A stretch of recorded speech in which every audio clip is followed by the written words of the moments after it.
திருநள்ளாறு சனிப்பெயர்ச்சி வாக்கியப்படி நடக்கக்கூடிய சனிப்பெயர்ச்சி. இந்த சனிப்பெயர்ச்சியால் திருமண யோகங்கள், தடைப்பட்ட திருமணங்கள், தள்ளி போன திருமணம், செகண்ட் மேரேஜஸ்க்கெல்லாம் எவ்வளோ அலையன்ஸ், எவ்வளோ பரிகாரங்கள் நம்ம சொல்லி கொடுத்துருக்குறோம். அதே போல் இந்த 7.5 சனியினால் அல்லது இந்த சனிப்பெயர்ச்சியினால் மெயினாக உத்தியோக மாற்றங்கள், ஜாப் சேஞ்சஸ், இடமாற்றங்கள். சனி வந்துட்டார்னு கேள்விப்பட்டாலே அவங்கவுங்க பேக் எடுத்துன்னு கிளம்ப ஆரம்பிச்சிருவாங்க. அப்போ அதை போல இடமாற்றங்கள், வேலை மாற்றங்கள், தொழில் மாற்றங்கள், கடன் சுமைகள், உங்களுக்கு இருக்கக்கூடிய லோனை கொஞ்சம் கடன் நீங்கள் கேட்ட இடங்களில் ரொம்ப எளிமையாக ஈஸியாக கேட்ட கடன் பணம் உங்களை சேரும்.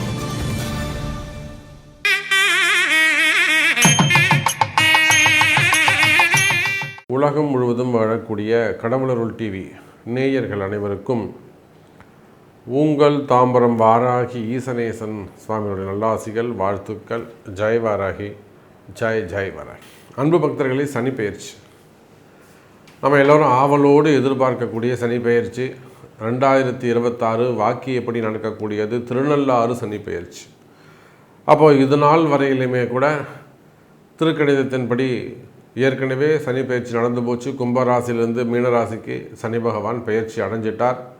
இருந்தாலும் ஒரு சில குழப்பங்கள் இருந்தது. கம்ப்ளீட்டாக சனி பயிற்சி முடிஞ்சுதா இல்லையா அப்படிங்கிற ஒரு கம்ப்ளீஷன் இல்லாமல் இருந்தது. ஸோ இனி அந்த டவுட் வேண்டாம்.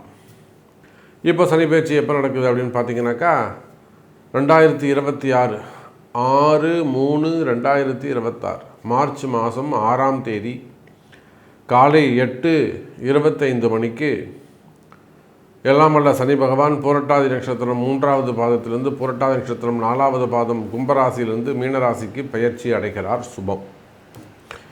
அப்போது யாராக இருந்தாலும் இந்த லாஸ்ட் 1 இயராக பிறந்த குழந்தைகளுக்கெல்லாம் ஒரு கன்ஃபியூஷன் இருந்தது. திருக்கணிதப்படி ஜாதகம் எழுதுனா சனி மீனத்தில் இருப்பார், வாக்கியப்படி ஜாதகம் எழுதுனா கும்பத்தில் சனி இருப்பார். அப்போ இந்த மாதிரி நிறைய குழப்பங்கள் இருந்தது. ஸோ இனிமேல் குழப்பங்கள் வேண்டாம், ஒரே கருத்தோடு இருக்கலாம். சனிப்பெயர்ச்சி மார்ச் 6ஆம் தேதி திருநள்ளாறு சனிப்பெயர்ச்சி, வாக்கிய சனிப்பெயர்ச்சி நடக்குது. அப்போது இந்த சனிப்பெயர்ச்சியால் என்னெல்லாம் நடக்க போகுது, ஃபஸ்ட்டு யாருக்கெல்லாம் 7.5 சனி ஆரம்பம் அப்படின்றத பார்த்துருவோம். ஃபஸ்ட்டு கும்பராசி அன்பர்களுக்கு. கும்பத்தை பொறுத்தவரையிலும் ஜென்ம சனி கம்ப்ளீட்டாக முடியுது. நிறைய கும்பராசி என்பர்கள் அதுதான் கேட்டாங்க, சாமி எனக்கு உண்மையிலே கும்பராசின்னு சொல்கிறீங்க, நீங்கள் அந்த 7.5 சனி முடிஞ்சுதா இல்லையா, ஜென்ம சனி விலகித்தா இல்லையா? ஸோ நிறைய கும்பராசி என்பர்கள், மீனராசி என்பர்கள் அதை கேட்டுக்கிட்டே இருந்தாங்க. ஸோ கும்பராசி என்பர்களே உங்களுக்கு கம்ப்ளீட்டாக ஜென்ம சனி முடிஞ்சு பாத சனி ஆரம்பம். அதே போல் மீனராசி என்பர்களுக்கு முழுக்க ஜென்ம சனி ஆரம்பம். கவனம் தேவை. ஜென்ம சனிங்கிறது ரொம்ப முக்கியமான ஒரு சனி பகவான். அதனால் ஜென்ம சனி ஆரம்பம். அது போச்சுன்னா மேஷராசிக்கு முதல் முறையாக 28 ஆண்டுகளுக்கு பிறகு, கிட்டத்தட்ட 30 வருஷம்னு சொல்லலாம், ஆனாலுமே கூட 28 ஆண்டுகளுக்கு பிறகு மீண்டும் மேஷராசிக்கு 7.5 சனி ஆரம்பம். எல்லா இடத்திலும், எல்லா செயல்பாடுகளிலும், சிந்திக்கும் காரியங்களில் கூட கொஞ்சம் டைம் எடுத்துக்கணும். வேறு ஒன்றும் இல்லை, நிறைய டைம் எடுத்து யோசித்து செயல்பட்டிங்கனாக்கா நிச்சயமாக சனி பகவான் உங்களுக்கு துணை நிற்பார். அப்போ மேஷராசிக்கு 7.5 சனி ஆரம்பம். அதே போல் ரிஷபராசி அன்பர்கள், ரிஷபத்துக்கு பொறுத்தவரையிலும் எல்லாருமே சொல்லுவாங்க ரிஷபத்துக்கு எந்த பிரச்சனையுமே இல்லையே, 7.5 ஒன்றும் கிடையாது அப்படின்வாங்க. ஆனால் ரிஷபராசி அன்பர்களே, ஒரு ரகசியம் சொல்கிறேன். இந்த முறை மீனத்துக்கு சனி பகவான் வந்துட்டாருன்னா 3வது பார்வையாக ரிஷபத்தை பார்க்க போகிறார். இந்த பார்வையினால் 80% ரிஷபராசி அன்பர்களுக்கு நல்ல மேன்மை ஏற்படும். பணவரவு, தனவரவு, யோகங்கள், அற்புதமான நல்ல யோகங்கள் ஏற்படும். ஒரு சிலருக்கு மட்டும் யாருக்கெல்லாம் அந்த தசாபுத்தி நல்லா இல்லாமல் இருக்கோ, பலவீனமான தசாபுத்திகள் நடக்குதோ, அசுபர்களுடைய தசாபுத்தி நடக்குது, ஒரு 20% மட்டும் எச்சரிக்கையாக கவனமாக இருந்தால் போதுமானது, அவ்வளோதான். அப்போ ரிஷபராசி அன்பர்களுக்கும் இந்த சனி பயிற்சியால் தாக்கங்கள் உண்டு. ரைட். ரிஷபத்திற்கு பிறகு சிம்ம ராசிக்கு அஷ்டம சனி, கன்னி ராசிக்கு கண்டக சனி. சிம்மம் கன்னி இவங்க 2 பேருக்குமே அஷ்டம சனி கண்டக சனி ஆரம்பம். அதே போல் தனுசு ராசி என்பர்களுக்கு அர்த்தாஷ்டம சனி 4-10 தொழில் சமாச்சாரத்தில் தொழில் விஷயங்களை அவங்க கவனமாக இருக்க வேண்டும். ஸோ இது 7.5 சனி ஆரம்பம். யாருக்கெல்லாம் ரிலீஸ் ஆகுறாங்க, இந்த 7.5 சனிலேருந்து யாரெல்லாம் விடுபடுறாங்க? ஃபஸ்ட்டு எடுத்தோம்னாக்கா மகர ராசி என்பர்கள். இந்த பொங்கல் இந்த வரக்கூடிய எல்லா பண்டிகையும் மகர ராசிக்கு தான் சூப்பராக இருக்க போகுது. ஏன்னா மகர ராசி என்பர்கள் இனிமேல் 30 வருஷத்துக்கு பிறகு தான் அவங்களுக்கு இந்த 2வது சனி ஆரம்பிக்க போகுது. அதனால் மகர ராசி என்பர்கள் டோட்டலாக இந்த சனி பயிற்சியிலேருந்து வெளியில் வந்துடுறாங்க. அதே போல் கடகராசி என்பர்கள் இந்த அஷ்டம சனிலேருந்து கம்ப்ளீட்டாக வெளியில் வந்துடுறாங்க. மிதுன ராசி என்பர்களுக்கும் கம்ப்ளீட்டாக இந்த சனி தோஷத்திலிருந்து இவங்க கம்ப்ளீட்டாக வெளியில் வந்துடுறாங்க. அதே போல் விருச்சக ராசி என்பர்கள் அவங்களும் அந்த அர்த்தாஷ்டம சனியிலிருந்து கம்ப்ளீட்டாக வெளியில் வந்துடுறாங்க. ஸோ மிதுனம், கடகம், விருச்சகம், இந்த மகரம், இந்த 4 ராசி என்பர்களும் டோட்டலாக கிளியர் ஆகிடுறாங்க. மார்ச் 6ஆம் தேதி நடைபெறுகின்ற இந்த சனி பெயர்ச்சி 12 ராசிக்கும் எப்படி எந்தெந்த இடத்துக்கு எந்தெந்த சனி பகவான் வராருன்றதை பார்த்துட்டோம். வாருங்கள் உங்கள் ராசிக்கு தனிப்பட்ட முறையில் எப்படி இருக்குன்னு பார்த்துருவோம். அன்பார்ந்த துலாம் ராசி என்பர்களே, ராசிக்கு 6ஆம் இடத்தில் வந்திருக்கக்கூடிய சனி பகவான் உங்களுக்கு எந்த டச்சும் கிடையாது. சனி பகவானும் உங்களை பார்க்கல, நீங்களும் சனி பகவானை பார்க்கல. அப்போயோ இந்த சனி பயிற்சியினால் எந்த பாதிப்புக்கும் உள்ளாகாத ஒரு ராசி இருக்குன்னா அது வெறும் பியூராக எந்த கலப்படமும் இல்லாத தூய்மையான பசுனைன்னு சொல்கிறாங்களே, தூய்மையான பசும்பால்னு சொல்கிறாங்கள, தண்ணி ஊற்றாமல் கெமிக்கல் ஊற்றாமல் மிக தெளிவான தூய்மையான ஒரு விஷயம் இருக்குன்னா அதுதான் துலாம் ராசி. துலாம் ராசி என்பர்களின் நீண்டகால் போராட்டம். இப்போது ஒரு 3 நாளுக்கு முன்பாக கூட ஒரு பெரிய தொடர்பு, ஒரு அரசியல் தொடர்பு. ஐயா ஒரு 6 வருஷமாக ஆகுது ஒரு கட்சி ஆரம்பித்து. மிகுந்த போராட்டங்கள், எத்தனையோ போராட்டங்கள்னால் வாழ்க்கையில் நிறைய எல்லாருக்கும் போராட்டங்கள் வரலாம். இவங்க எல்லாத்தெல்லாம் கடந்து எதிர்பார்ப்புகள், பிறப்பிலேயே வசதியான பிறப்பு, ஆனாலுமே கூட நினச்ச காரியத்தை ஜெயிக்க முடியல, நினச்ச காரியத்தை நடத்த முடியல. அப்பேற்பட்ட கஷ்டத்தில் இருக்கிறாங்க. முதல் முறையாக இப்போ நாம் அவங்களுக்கு எழுதி கொடுத்துருக்குறோம், சார் நீங்கள் கவலைப்படாதீங்க, இந்த 2026இல் நிச்சயமாக உங்களுடைய கட்சி தாராளமாக ஒரு சட்டமன்ற உறுப்பினர்கள் ஒருவராது கிடைப்பாங்க, ஒரு அங்கீகாரம் கிடைக்க போகுது. காரணம் என்ன? துலாம் ராசி. அப்போ இது நாள் வரையில் ஜெயிக்காதவர்கள் கூட, வாழ்க்கையில் ஜெயிக்காதவர்கள் கூட, வாழ்க்கையில் இருக்கலாம், அவங்களுடைய எண்ணங்களில் இருக்கலாம், வேலையில் இருக்கலாம், ஒரு 6 வருஷமாக நான் தான் சாமியை வாங்கிட்டு இருக்கேன், தோத்துக்கிட்டே இருக்க சாமி அப்படின்னு சொல்லக்கூடிய சினிமா துறையாக இருக்கலாம், அரசியல் துறையாக இருக்கலாம், சினிமா துறையை சார்ந்த நண்பர்களாக இருக்கலாம், சினிமா துறையை சார்ந்த குடும்பங்களாக இருக்கலாம், எந்த துறையாக வேண்டுமானாலும் இருக்கலாம். ஆன்மீகத்தில் ஈடுபட்டிருக்கக்கூடியவர்கள், ஆலயங்களில் ஒர்க் பண்ணக்கூடியவங்க, ஆன்மீக பெரியோர்கள், மடாதிபதிகளாக இருக்கலாம், அல்லது அந்த ஆன்மீகத்தில் இருக்கக்கூடிய அரசு அதிகாரிகளாக இருக்கலாம். அப்போ நீங்கள் யாராக இருந்தாலும் சரிதான்.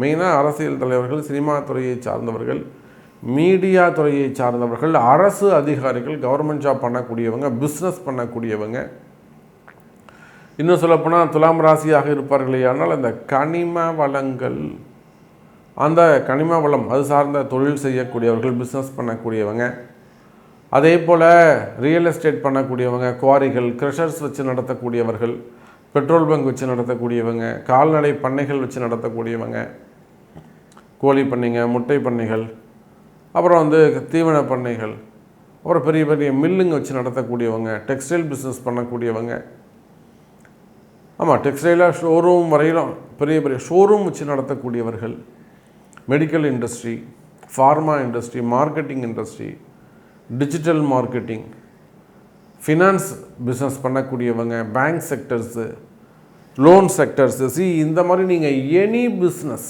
ஒரு தனிப்பட்ட முறையில் இண்டிவிஜுவலாக நீங்கள் ஒரு ஆஃபீஸ் வச்சு நடத்தக்கூடியவங்களாக இருக்கலாம், ஓன் பிஸ்னஸ் பண்ணக்கூடியவங்க, உள்நாடுகளில் வெளிநாடுகளில் பிஸ்னஸ் பண்ணக்கூடியவங்களாக இருக்கலாம், வெளிநாடுகளில் ஒர்க் பண்ணக்கூடியவங்களாக இருக்கலாம், அல்லது வெளிநாட்டில் ஒர்க் பண்ணுறீங்க, ஒரு விசா சம்மந்தப்பட்ட பிரச்சனைகள் இருக்குது, என்கொயரிகள் இருக்குது.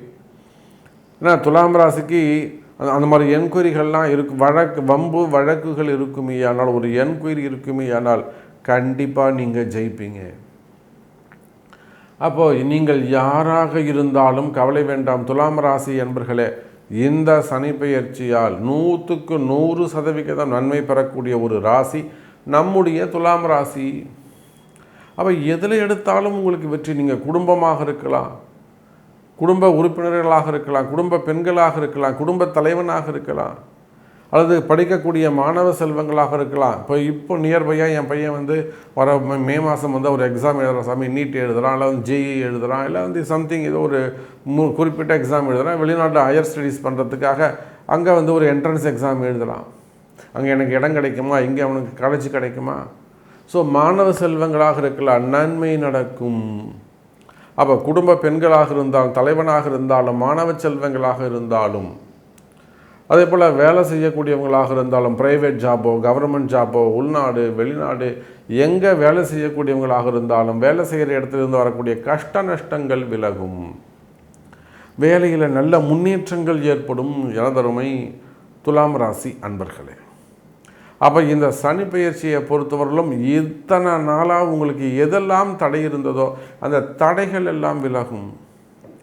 முக்கியமாக இந்த 6 ஆண்டுகளாக எதுக்காக நீங்கள் முயற்சி பண்ணுறீங்களோ அதில் ஒரு வெற்றி கிடைக்க போகுது.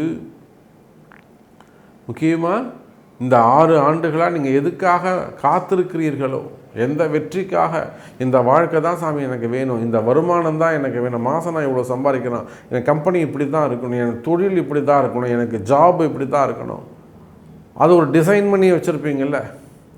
உங்களுடைய எதிர்பார்ப்புகள் ஒரு வரியில் சொல்ல வேண்டும் என்று சொன்னால், துலாம் ராசி என்பர்களை நீங்கள் ஆண்களாக இருந்தாலும் பெண்களாக இருந்தாலும் உங்களுடைய டிசைன் பிரகாரம் உங்களுடைய எதிர்பார்ப்புகள் நிறைவேறும். மனசில் நீங்கள் என்னெல்லாம் நினச்சிக்கிட்டு இருக்கீங்களோ நீங்கள் எதிர்பார்த்த வாழ்க்கை உங்களுக்கு அமையும். கவலை வேண்டாம் துலாம் ராசி அன்பர்களே. அப்போ நிச்சயமாக இந்த சனி பெயர்ச்சியால் அதிகம் நன்மை பெறக்கூடிய நீங்கள் யாராக இருக்கலாம்.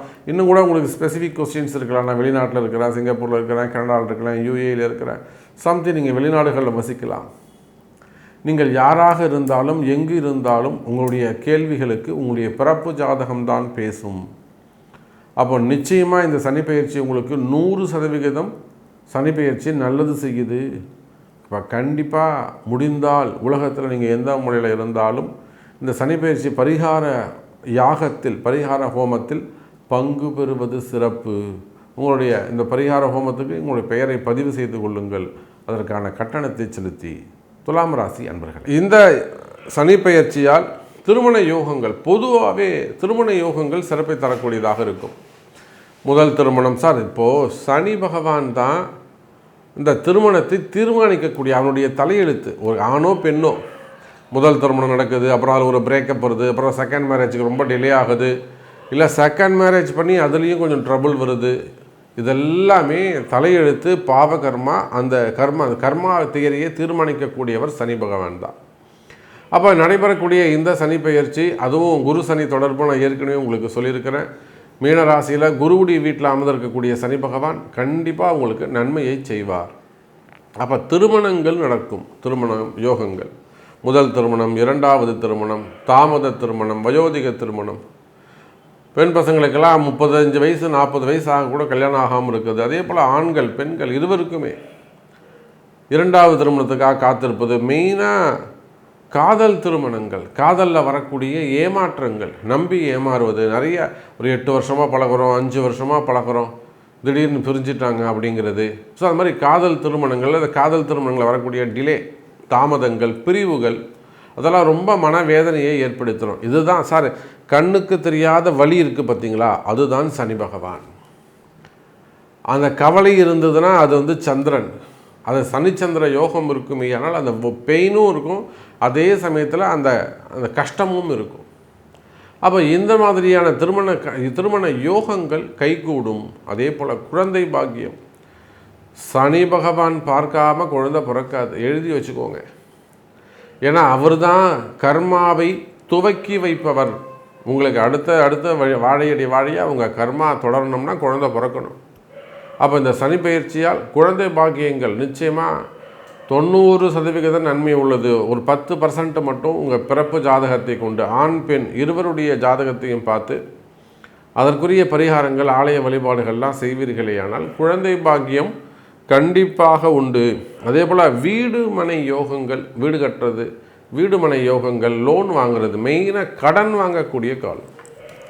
இப்போது 7.5 சனியில் கடன் கேட்டிங்கனாக்கா ஈஸியாக கடன் கிடச்சிடும். சிறு கடன் இருப்பது சிறப்பு. நல்ல வீடு மனை யோகங்கள் போன்ற நல்ல பாக்கியங்கள் எல்லாம் உங்களுக்கு கிடைக்க போகுது. ஸோ உலகம் முழுவதும் வாழக்கூடிய அன்பு பக்தர்களே, இந்த சனி பயிற்சியால் 90 to 95% உங்கள் எல்லாருக்குமே சிறப்பாக இருக்கும். உங்களுடைய கஷ்டங்கள் எதுவாக இருந்தாலும் உங்களுடைய பிறப்பு ஜாதகம் பேசும். ஸோ உங்கள் கஷ்டம் கிளியர் ஆகணும் அப்படின்னாக்கா நிச்சயமாக உங்களுடைய பிறப்பு ஜாதகம் பார்க்கணும். பார்த்து தான் இந்த சமயத்தில் நீங்கள் எந்த மாதிரியான வழிபாடுகள், எந்த தெய்வத்தை நீங்கள் கையில் எடுக்கணும், அதிகமான எந்த தெய்வத்தை நீங்கள் வழிபாடு செய்யணும் என்ப ரகசியங்களை அறிந்து, ஜோதிட ரகசியங்களை அறிந்து அல்லது உங்கள் பிறப்பு ரகசியங்களை அறிந்து வழிபாடு செய்வீர்களேயானால் நீங்களும் வெற்றியாளராக வலம் வரலாம் என்பதை தெரிவித்துக்கொண்டு மீண்டும் ஒரு அற்புதமான பதிவில் சந்திக்கிறேன். நன்றி, நமச்சிவாயம். ஜெய் வராகி, ஜெய் ஜெய் வராகி. கடவுள் அருள் டிவியை பார்த்தமைக்க நன்றிகள். மேலும் இது போன்ற தகவல்களை தெரிந்து கொள்ள கடவுள் அருள் டிவியை சப்ஸ்கிரைப் செய்யுங்கள். மறக்காமல் பெல் ஐக்கானை கிளிக் செய்யுங்கள்.